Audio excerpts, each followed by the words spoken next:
Hello, good morning. It's the start of the weekend. My name is Denise Yapomaije.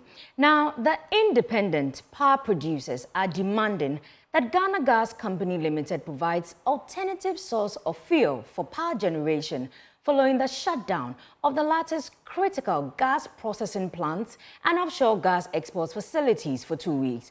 According to Ghana Gas, the move is to enable critical and safety maintenance to ensure the plant's operational efficiency and uninterrupted power supply. But Chief Executive of the Independent Power Generators, Eliklim Akpetogbo, said if alternative source of fuel is not provided within the lean period during the maintenance, it will cause a shortfall and impact negatively on stable power supply. Maintenance of our power systems infrastructure, including the gas pipeline, is a very important thing. Once maintenance is due, I think time must be allowed for it to be done. It is just an industry practice, and it is required that our managers of the sector do proper planning and coordination to help mitigate the adverse effects on the electricity supply during the maintenance period. Definitely for us as power producers, once fuel is not coming, it's going to affect the production. So it is required that our people, our managers, government will make available an alternative fuel supply. And also this fuel that will be made available should be optimized for proper output or for adequate output. I think that is something that is normal and can be managed very well without any adverse effect. Thank you.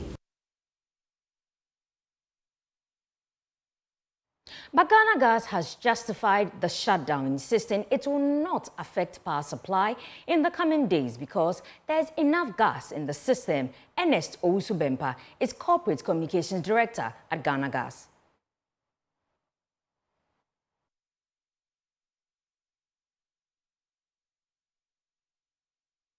At the moment, we have more than enough. We're producing almost about 300 to 280 million cubic feet of gas. So that is not to say that we don't have enough to put for power generation. So that is, your question is a non-starter. Once there's gas flowing, and we have made an alternative arrangement for that, definitely there will be gas flow for power generation. What is the quantity of gas that we lost in the course of this lean period? It's neither here nor there. It's neither here nor there when you're doing maintenance. That's why I've told you that we made an alternative arrangement. And don't forget, we have 350 million cubic feet of gas for power generation within the enclave of adding all the three Sankofa, Atuabo, plus the other one together combined, make us about 350 million cubic feet gas flow. Not forgetting West African gas pipeline, WAPCO as well, and the rest of it. So definitely there will be a lot of gas flow for power generation. So it's a non-starter. These are the off-takers. We have off-takers who are doing that. And Quantum and SEG, they have more than enough for their consumers on that. We are just doing what we call processing and transportation of gas for our off-takers to do the rest of the job. So I think they have more than enough to give. And there's not going to be any shortage of LPG. Within that 2 week period? Within our circle, what we produce, don't forget we are not the one who produce the total gas flow for LPG in the country. Don't forget. Yes. So that's what I'm saying, that we have more than enough to give. Away from the power sector, Deputy Minister of Trade and Industry Kofi Ahinkrah-Mafo has stated that the newly passed Ghana Shippers Authority law should help protect the interests of shippers and shipping service providers and improve the regulatory oversight of the entire industry. Speaking at a stakeholder engagement with a cross-section of trade associations on the newly passed law, the Deputy Minister reiterated government's commitment to ensuring a conducive business environment. We've had the opportunity to meet with the AGI and then GUTA and then other interested groups like Chamber of Commerce. And it's all about our new act that we passed about 3 or 4 days ago.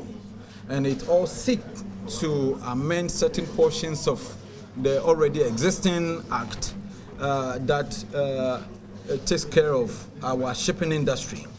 The industry is such that it is important for us to refresh.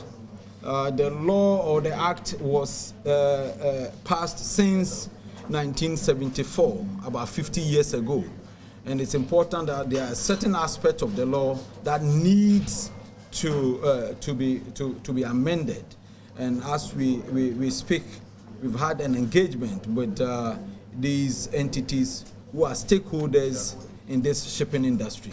So we hope to continue with engagement as we already indicated, that there's going to be a continuous engagement from here, so that whatever is in the act that has challenges will be addressed. Well, representatives of the trade associations expressed optimism that the Ghana Shippers Authority law will bring significant benefits to their businesses as it increases transparency and eliminates unfair charges inimical to doing business. Listen to President of the Ghana Association of Industries, Dr. Kwesi Eyim-Dake.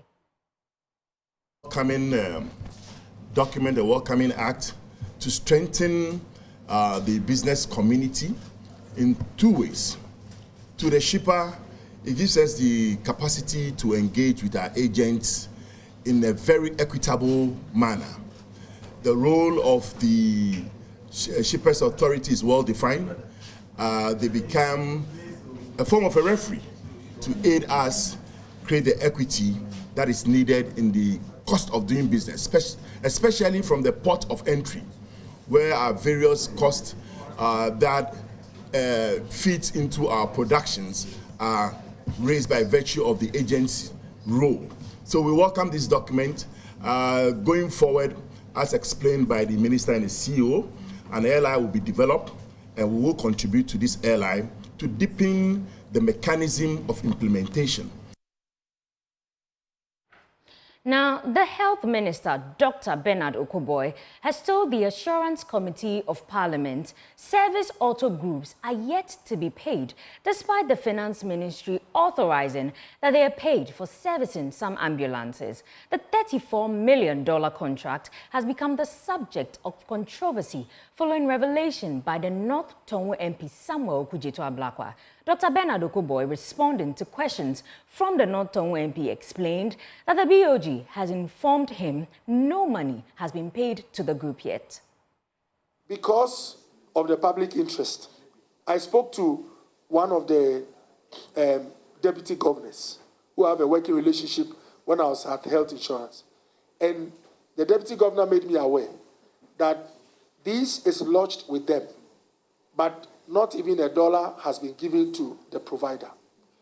She used some terms, like I said, I'm not a finance person, that it is actually a letter of credit, that it is when the provider has actually performed, supplied parts to certain tunes and supplies the work executed, that they are empowered to pay for the work done. And so the governor made me understand that they have it with them, but they've not paid. Again, the processes, controller to BOG saying we've not paid any amount. All these are trails which as state actors should be willing to give information. I deliberately didn't make my PR team put in this part of BOG not having paid $1, because I believe that they also as an organization, if called upon, should be able to say it for themselves. But I'm saying all this so that those watching know that all actors, once they are in the process, should be armed with relevant documents to show what they've done. So this $34.9 million contract, do you have a copy? Who signed the contract? Have you seen the contract? Honorable Chair, all I'll say is that, with all due respect, whatever is required of us, once there are documents or activities that we as a ministry have engaged in, we will make it available. So can we get a copy of the contract? We want to see a copy of this $34.9 million contract. Honorable Chair, any document which is a public document executed on our books is for public record. It is only if it is not a record executed within my end that will suffer difficulty. But otherwise, we don't have a problem with it. But the Norton MP has been criticizing the government for awarding such a contract to a company that has been cited in the Auditor General's report for so many infractions.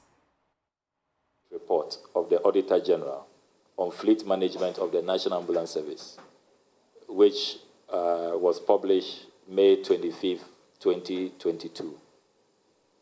Honorable Chair, I've cited the document. Yeah, I've cited it. And you've read it, or you only cited it? Oh, when these issues became a matter of public interest, I tried to get as much as information as I can. So I got it, but I don't think I've exhausted the whole document. I know it exists, yeah. This Auditor General's report, I will, on behalf of colleagues, admonish you to kindly read it fully. You really be worried about the state of our National Ambulance Service. But more importantly, you will be shocked that Service Ghana Auto Group Limited, after the indictment, that they over-invoice, they were not even registered when they were asked to come and service this company. It was not an incorporated company. They were working 8 months before they signed a contract on September 10th of 2020. They're engaging in shady dealings. They don't even have staff. They are using National Ambulance staff to carry out this servicing.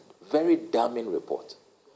Why will you, after this report, give this same company a $34.9 million? I mean, is there value? Did you do a value for money audit?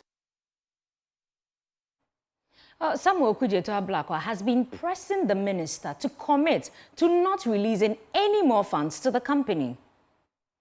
I will say is that as a public servant, I wouldn't do anything that would break the financial rules or jeopardize our resources. I act judiciously. That's what I'll say. Thank you. No, Minister, you haven't said anything. We don't understand what you have said. It sounded like Greek. Please break it down to our understanding, you know. My vice chair says that she doesn't understand. I'm sure ranking member doesn't understand. Can you be clear and specific and definite? This is Assurances Committee. Honorable Chair, yes. We don't joke with our assurances. Honorable Chair, with all due respect, because of the matters surrounding this arrangement, for an officer who is connected to say, I'll not even do further payments or commitments, some way, somehow, that in itself brings you into the matters. All I'm assuring you is that I know that I am accountable to the state and to those who appointed me. And so, just as you would expect of me, I would only act in a manner which is in tandem with the financial rules and would be very judicious with how I apply resources. Well, Honorable Minister, a while ago you confirmed that there is no parliamentary approval for this. So, under what basis are you going to continue these payments? Parliament has not approved $34.9 million, not in the health budget, not in finance budget, not in the NHIA formula. So, I mean, what's going on in our country? Honorable Chair, you have to be clear about this. Honorable Chair, with all due respect, the accounts have a proverb that those who are wise, you don't speak in plain language with them. All the references you've made are references anchored in financial rules. So if I'm saying that I'll operate in a way that is in tandem with the financial rules, and I will not jeopardize our resources, with all due respect, it's a preset language, Honorable Chair. You are safe. The minister has also been admonishing Okudzeto-Ablakwa to stop passing judgment against the company since the matters are under investigation. Matters of apparent impropriety or corruption. Biblically, even God who made the universe and all of us says that when he makes an accusation, he calls on the subject to come and state their part. and I know that those who have done law, is one of the fundamental principles, that no matter how convincing the case looks from the plaintiff, the defendant should at least be given a chance to also state their part. I know as a senior in PRESEC, you've had some crusades in various areas, but I always have this abiding stance that if even on the surface, all the ingredients of your case is very appealing and almost concluding of corruption, I will still have the patience for those who are named or alleged to also say something. So, Honorable Chair, I would like to indulge you so that we allow, I call them third parties. I believe that if I make a case as a ministry against a vendor or a stakeholder, it will not be fair for me to be the judge. So we should allow, and I'm happy that a third party, like I call them third because they are outside you and the vendor. I'm happy that a third party like SP has come to interview you. We should allow any third party established by law that calls upon us will provide the necessary support. And I believe that vendor is not above the law. That vendor would also show up. So the Ghana Anesthesiologists Society, is reporting pain as the most common representation of illnesses reported in health facilities across the country. Yet, cultural and societal misconceptions, lack of expertise, and structural setbacks are affecting proper management of pain, leading to death. Medical professionals across the country are assessing the systematic ways of managing pain under an essential pain management EPM course in Kumasi. Here's a report by Clinton Yeboah. Pain has many causes, including cancer, injury, infection, surgery, and people experience it in many different ways. Despite the commonality, pain is often a hidden problem and is poorly treated in hospitals. The Ghana Anesthesiologists Association and the World Federation of Anesthesiologists have instituted essential pain management workshop aimed at improving pain recognition, assessment, and treatment. The trainer of trainers workshop highlighted why pain should be treated, assessment of severity, classification of pain, pain physiology and pathology, pain treatment, and pain medication. General Secretary of the Ghana Anesthesiologists Society, Dr. Moses Frimpong, says the workshop is to equip practitioners to identify pain management barriers and efforts to overcome the barriers. There are cultural beliefs. For instance, there are some women who think that they should scream in labor as a proof of womanhood. Some too say religious wise, it is expected that you go through various, when people are in pain and they are crying, especially the men, you are deemed to be weak. The pain is still there and has their consequences on people. So Ghana Anesthesiologists Society, which is a specialty that deals with pain management, is collaborating with the World Federation of Societies of Anesthesiologists to roll out a course that was designed years ago by WFSA. It's called Essential Pain Management Course.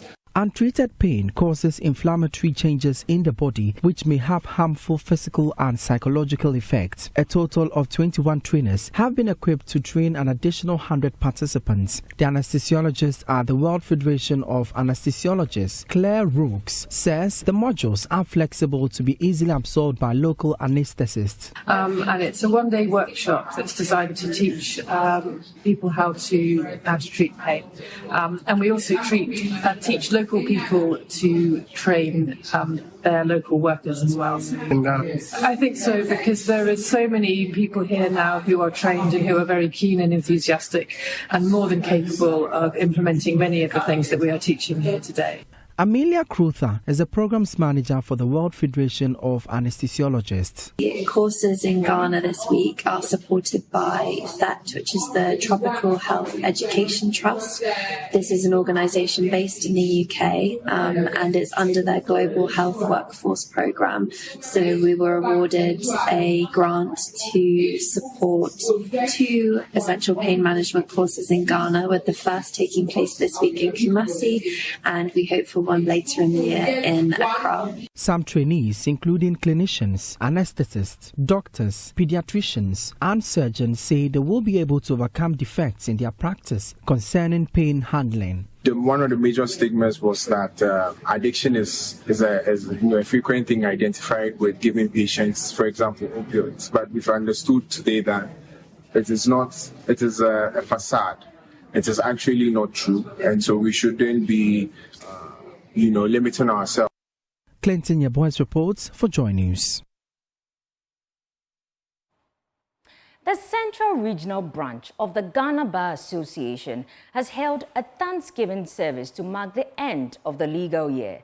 This event, steeped in tradition and reverence, marks an important milestone for legal practitioners in the region.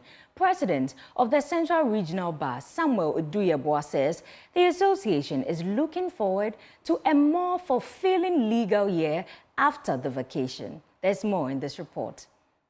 The Thanksgiving service, the association says, not only serves as a moment of reflection and gratitude, but also sets the stage for the legal community to regroup and prepare for the challenges and opportunities that lie ahead. Superintendent Minister of the Cape Coast Circuit and Senior Secretary of the Cape Coast Diocese of the Methodist Church Ghana, Very Reverend Samuel K. Bassau, asked the legal professionals to exhibit the highest form of integrity in their line of work. This vocation has its spiritual dimension as well. Because I know that as much as we sit to look at issues and give judgment, the people that come who are also seeking for justice, I understand from where I'm coming from as a minister, be also on myself. And you sit in there to argue and to make sure that things go on well. So that's got its own spiritual challenges. Sometimes it ends in spiritual attacks as well. As the legal vacation has come to an end, the Central Regional Bar says it is poised to continue its pivotal role in the administration of justice, advocating the rule of law and upholding the highest standards of legal practice. Samuel Uduyeboa is the president of the Central Regional Bar. This is the first time Central Region Bar Association is organizing such an event. We've always ended the year without any meaningful note, but this year we decided that we should all come together, go to church, thank God for His mercies and everything, as I've said, and then go on a vacation, hoping that we will come more stronger, healthier, and ready for the next legal year. It was all to remind us that we have a child to keep. And we do that remembering that we also have a God to glorify. The event was also used for them to fraternize. Well, it's now time for our business updates with Sweetie Abochi. Let's do some business stories. Now, businesses are being urged to plan ahead in case of a potential interruption of power supply following that planned maintenance work on the gas processing plant and offshore gas export facilities. Ghana Gas has announced a planned maintenance of its processing plants and offshore export facilities for 17 days. According to Ghana Gas, this is needed to enhance the plant's operational efficiency and uninterrupted gas supply. During this shutdown period, lean gas from the Sankofa OCTP field will be available for delivery at the Takrady distribution station. But energy expert Lomnuku Alija tells Joy businesses need to plan ahead regardless. If there is reserve or there's capacity for heavy fuel oil available in country, then it means that it's about how to operationalize or put it, let's say, coordinate among the various stakeholders to ensure that at any point in time there's adequate supply, either from the Sankofa OCTP plant, or if there's a need to rely on heavy fuel oil or other sources. Because I believe that even though the travel gas plants will be shut down for this 17 days, we can also continue to expect some gas from Nigeria, unless otherwise stated. So for now, businesses should be obviously planning. They should be planning because, as you know, anything can happen. So they should have plans in case there's disruption in power along the line, which means that those who have to look at their generating plants and making sure that they have fuel reserves to power those plants in the event that there is no power supply. And also, obviously, the renewable energy sources,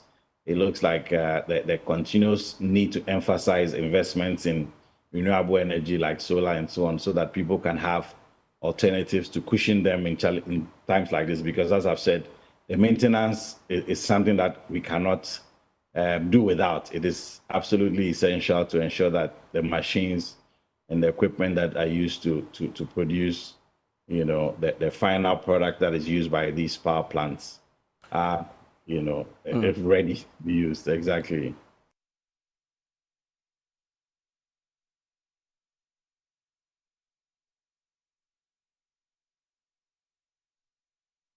And Director of Research at the Institute of Economic Affairs, Dr. John Kwachi, is calling for stringent policies for exports and imports in the country. This, he said, will ensure stability in Ghana's exchange rate regime. He was speaking at a national review and feedback on Ghana's IMF-supported program organized by the Economic Governance Forum. Stabilize the exchange rate on a permanent basis. We need policies that will maximize our export earnings and reduce import demand, because the problem is that we have this foreign exchange supply and demand gap that is persistent, and we need to close that gap, you know, by addressing the supply side and then the demand side. Then Bank of Ghana should also progressively build up the foreign exchange cover of the cedis it has issued. The current statutory floor is that the bank should cover that with 40% of foreign exchange. We are suggesting that progressively they should increase it to about 70%, or at least 6 months of import cover. That will give a solid backing to the exchange rate. And where do we get the extra foreign exchange from? Our natural resource wealth. It is there. We can own it and use it to support your cedi. It's as simple as that. Go on, please. Fiscal policy. Government must plug the numerous tax loopholes, as I've said, including trade misinvoicing, tax exemptions, and so on, that I mentioned. Government must also rationalize its expenditure by curbing recurrent expenditure and then allocating more resources to capital expenditure to spur growth.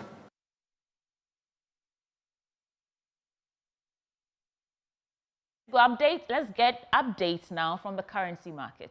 And that's it for business updates. Hand it back over to Denisia Poma-AJ. Thank you, sweetie, for bringing us the business update. After AM News is News Review, we'll be joined in studio by Nana Yao Sapong, his political assistant to Alan Tremantin, and Remy Edmondson, his general secretary for the PPP. My name is Denisia Poma-AJ, and from Sweetie and I enjoy the rest of the show.